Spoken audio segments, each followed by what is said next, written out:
I would be dead. Plain and simple. I would be dead.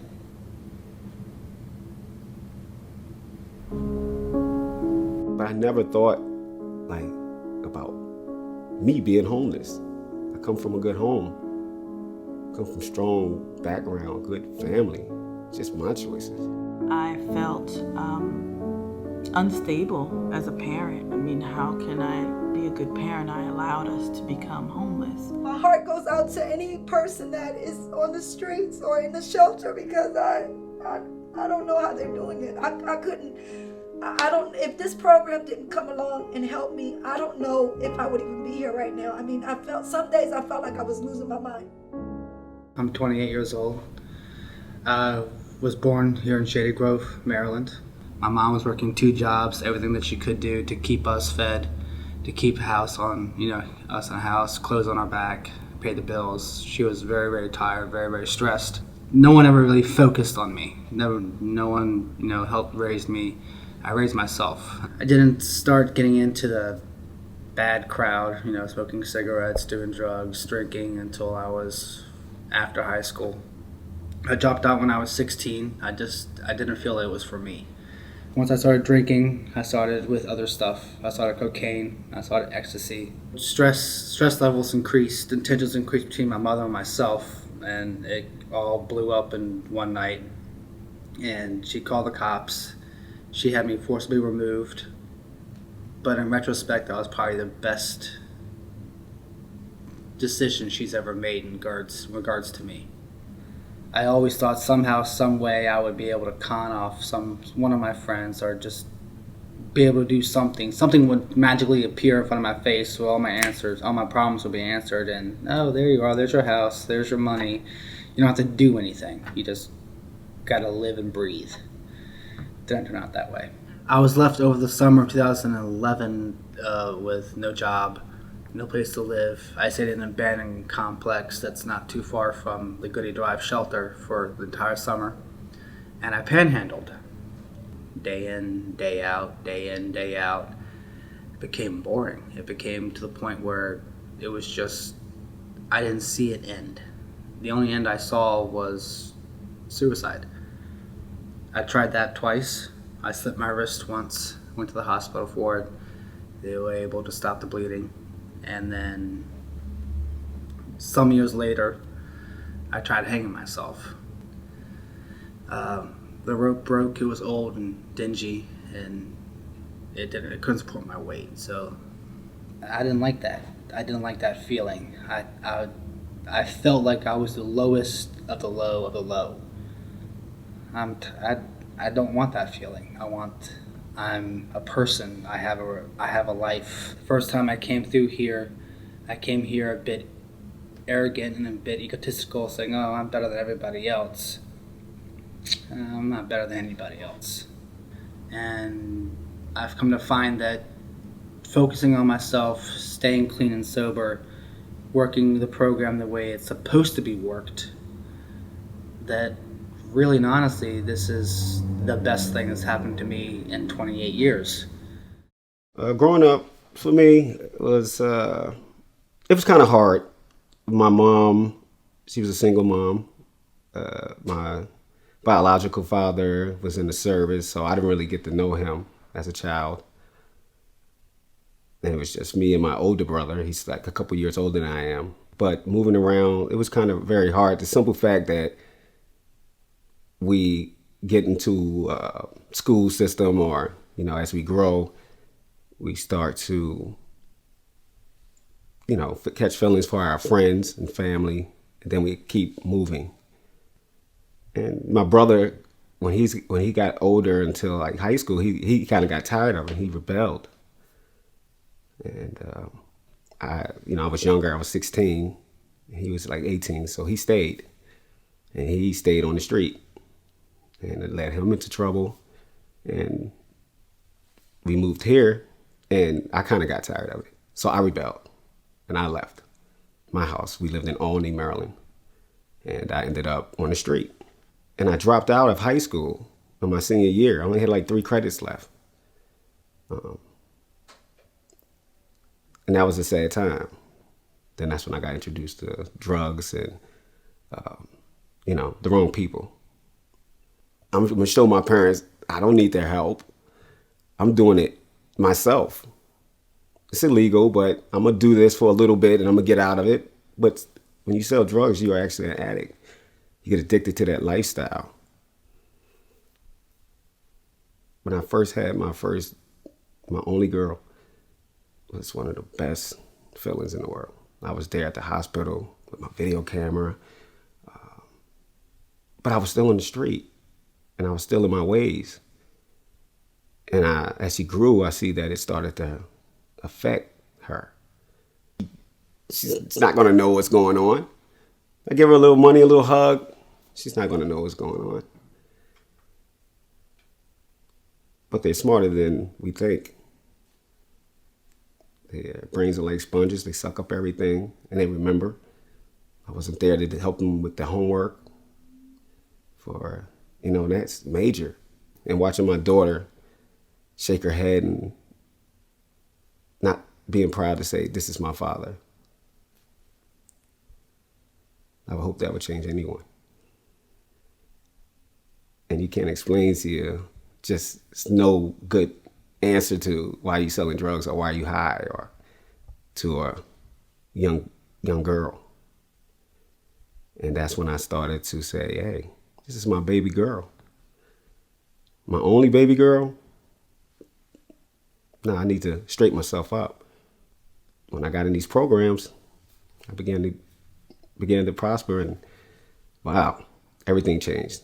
I've learned how to manage. I learned how to financially be stable. I have a home. I have a roof over my head. My kids are happy.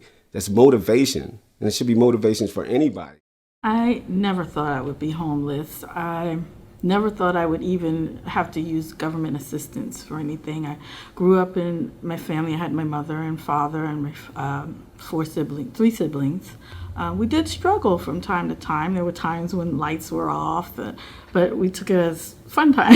It was our camp time or something like that. My parents would make up little things to help us get through, but we knew our parents struggled a little bit financially. There were a series of smaller events that just co-occurred, which led to eventually me being homeless. My husband, unbeknownst to me, was an alcoholic. He was a functioning alcoholic. So he would basically drink just to get through his day. And I had no idea that was going on for years, even into our marriage. And that, I think, was the beginning of our struggles. The bills were falling behind, and eventually it got my illness, which really we determined was fibromyalgia after a while. But it had gotten so debilitating I wasn't able to even go to work. And I was on a extended disability for a little bit and eventually lost my job. So we had no income at that point. So the programs, there was nothing really that would fit my family until PPH came along. They didn't have any stipulations as to it had to be a mother with a teen or a mother with a baby or a mother with small children or anything like that. It didn't matter what the composition of your family was. You could be in that program. My son, my eldest son, was the one who it really affected the most, especially at first.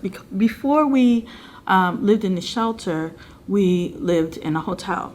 So for him, it was very embarrassing and difficult to accept that we were homeless.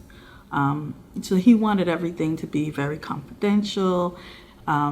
He didn't want anybody to know. But I just had to reassure them constantly that this is not where we're always going to be. This is a stepping stone. You're not here permanently. This is just a stepping stone in your journey, and that's what I just had to keep reminding my children. I really wanted to go back to school, but I just thought that was never going to happen, at least not in the foreseeable future. But when my caseworker came back and we talked, she told me, I want you to dream. If you could dream about anything, the direction that you want your life to take, what would your next steps be? And the first thing and only thing really I could think about was that I wanted to go back to school. And she convinced me that I could do it. We applied for financial aid. I went and applied at Montgomery College in Germantown, and the very next fall, I was enrolled. And I knew I wanted to be in some type of helping profession. Medicine was just not it. Education kind of appealed to me a little bit. I just didn't think I had the patience to be a teacher. Some other things crossed my mind, but the thing that I think impacted me the most was working with those social workers, those case managers and case workers that helped me to find my path, helped put me on the path to improving my life. It just goes beyond words to say how many lives, every single dollar, every single cent that is put into this organization touches the lives of the people who come through this program. I've been in Montgomery County since the age, I think, of 12, about 12 years old. One day I was reading about nursing. This was many years ago. And as I was reading the descriptions of nursing and like the characteristics that you would need to that you would need to have in order for it to be a good fit for you, I kind of got really scared because I was like, oh my God, I want to be a nurse. That's what that was actually the reaction, right? And from that point, I knew that I wanted to help people because for me, when I'm helping someone or when I'm doing something for someone else, I feel really good. It's sort of like a high for me. I saw the opportunity to go and be a health aide with Montgomery County Public Schools. I applied, I got accepted, I was so happy, I was so excited. Throughout the training, I did great, everything was going well. And then at the very end, which was, you had to go meet with the actual person, the actual director of the program. At that point, they would tell you whether or not they would recommend you to the board.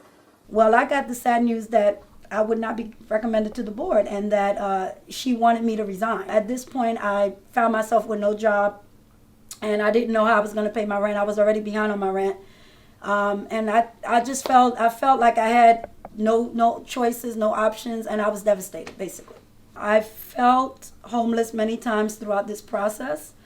When I was actually in the hotel room and when I was having to go and take urinalysis, every day in order to have a place to go to at the end of the night with my kids. Days when I didn't even have $1 to buy hot chocolate and I didn't even...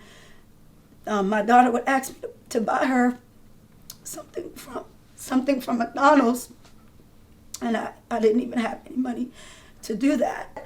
I had nowhere to go. I had no money, and it was not good. It was very devastating, and more importantly, I felt like a failure because I couldn't provide a home for my children. And I'm very grateful to be in this program, but I'm very afraid of going through that whole scenario of not knowing where I'm going to lay my head, not being able to provide a place for my children to go to sleep at night. I'm very afraid. I know I have a job, and I know that this program is here, but there isn't one single day that I don't think about the fact that if I don't have enough money to pay the bill, that I could be on the street again. I mean, literally, because I had nowhere to go. I had no money, and it was not good. It was very devastating, and more importantly, I felt like a failure because I couldn't provide a home for my children. It's a very devastating ordeal to go through. It's something that will forever change your life.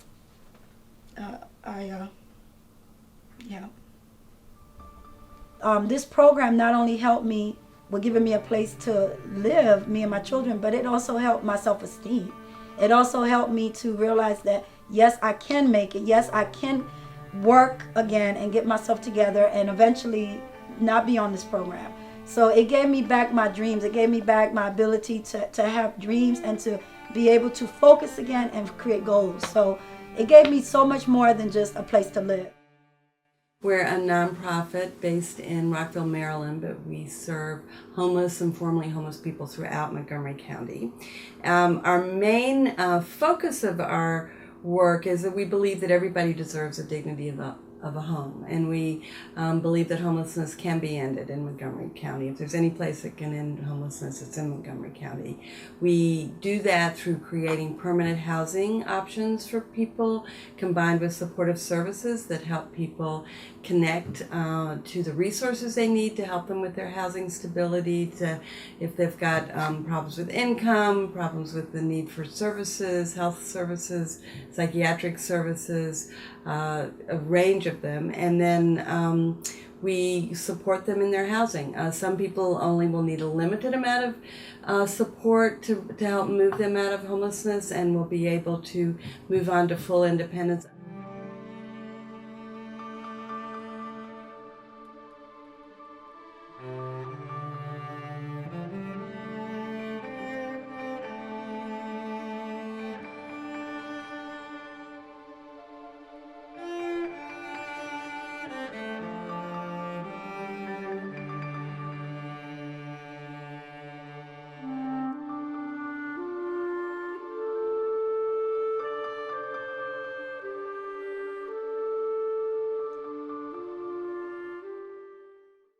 People suffer from significant mental illness and face other barriers to reconnecting with society, but it just takes determination and patience to reconnect them. And when you have the right strategy, you have the drive, you're connected to the mission, and you've galvanized the resources on the other end of the housing and the services, homelessness can be ended.